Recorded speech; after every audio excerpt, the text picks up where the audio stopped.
প্রিয় বন্ধুরা, জাহান্নামের 7টি স্তরের নাম কি কি? কোন শ্রেণীর লোকেরা কোন কোন স্তরে যাবে? জাহান্নাম শুধু একটা আগুনের গর্ত নয়, এর একাধিক স্তর আছে। আজ আমরা জাহান্নামের 7টি স্তর নিয়ে কথা বলবো। তবে শুরু করার আগে কমেন্ট বক্সের মধ্যে এই দোয়াটি লিখুন, হে আল্লাহ, আমাকে জাহান্নামের আগুন থেকে রক্ষা করো। আসসালামু আলাইকুম সম্মানিত দর্শকবৃন্দ। জাহান্নাম প্রথম স্তর।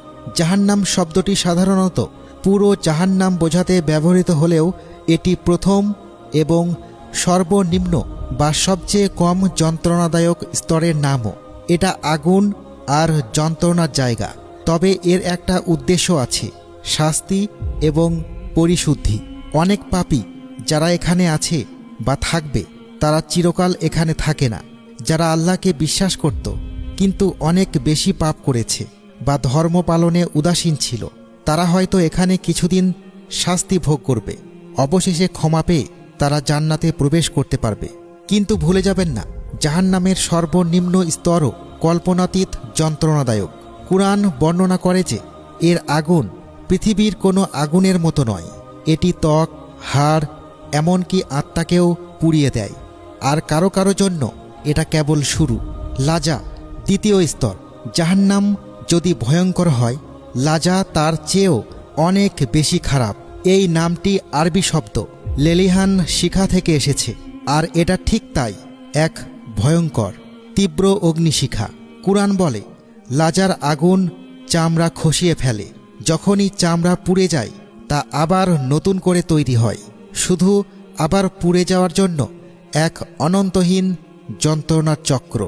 কিন্তু আরও ভয়ের বিষয় হল, লাজার আগুন সাধারণ আগুনের মতো নয়।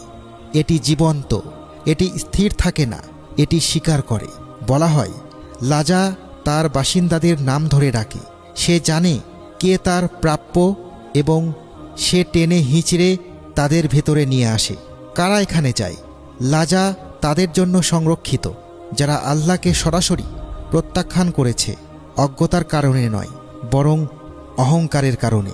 এমন লোক যারা সত্যকে চিনেছিল কিন্তু অহংকারবশত মুখ ফিরিয়ে নিয়েছিল, যারা তাদের স্রষ্টাকে স্বীকার করার মতো বিনয়ী ছিল না। লাজার আগুন শুধু শরীর পোড়ায় না, এটি তাদের গর্ব, অহংকার আর দাম্ভিকতাকেও পুড়িয়ে দেয়। এটা তাদের ক্ষমতার সমস্ত অহংকারকে চূর্ণ বিচূর্ণ করে দেয়। সাকার তৃতীয় স্তর। এই স্তরে আশা ক্ষীণ হয়ে আসে এবং যন্ত্রণা অনন্তহীন মনে হতে থাকে।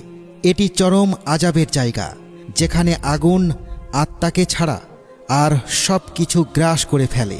যখন তাদের জিজ্ঞাসা করা হয় কেন তারা এখানে, সাকারের বাসিন্দারা উত্তর দেয়, আমরা সালাত আদায় করতাম না, আমরা গরিবকে অবহেলা করতাম, তাদেরকে খাওয়াতাম না, আমরা পাপে লিপ্ত থাকতাম, আর আমরা সত্যকে অস্বীকার করতাম।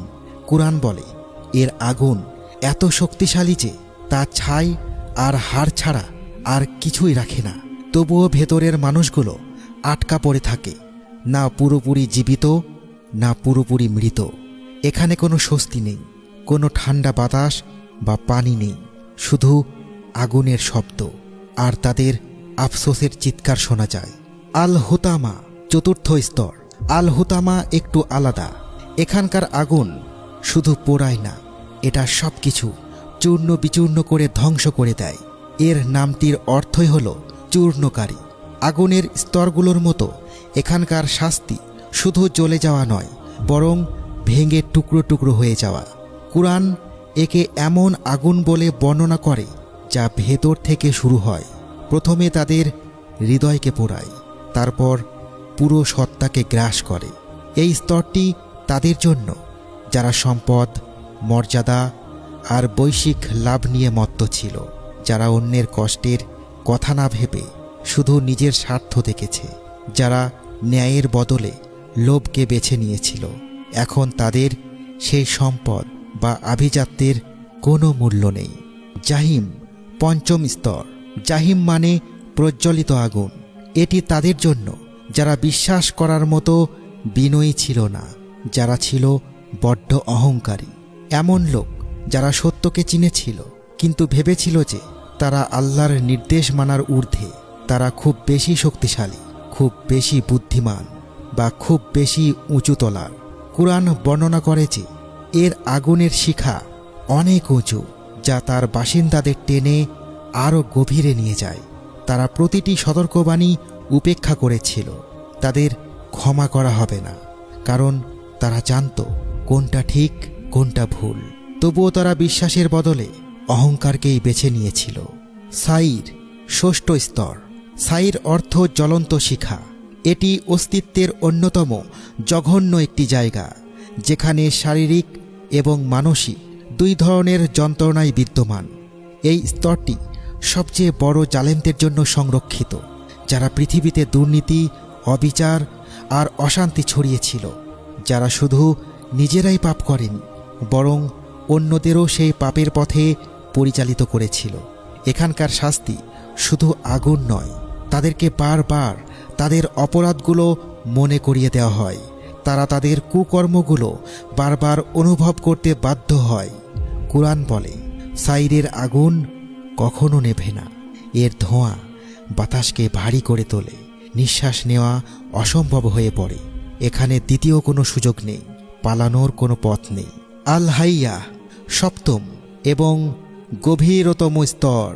সপ্তম এবং সবচেয়ে গভীর স্তর, সবচেয়ে ভয়াবহ, এক অতল গহ্বর। আল হাইয়া মানে গভীর গর্ত। এটি সবচেয়ে নিকৃষ্ট পাপীদের জন্য সংরক্ষিত, মুনাফিক বা ভণ্ডদের জন্য। এরা সেই লোক যারা বাইরে বাইরে বিশ্বাসী হওয়ার ভান করত, কিন্তু গোপনে বিশ্বাসের সাথে বিশ্বাসঘাতকতা করত। তারা তাদের অবস্থানকে ব্যবহার করে মানুষকে ধোঁকা দিত, প্রতারণা করত এবং সত্যের বিরুদ্ধে কাজ করত। এখানকার শাস্তি শুধু আগুন নয়, বরং চিরকাল ধরে পড়তে থাকা। আল হাইয়ার বাসিন্দারা কখনো থিতু হতে পারে না।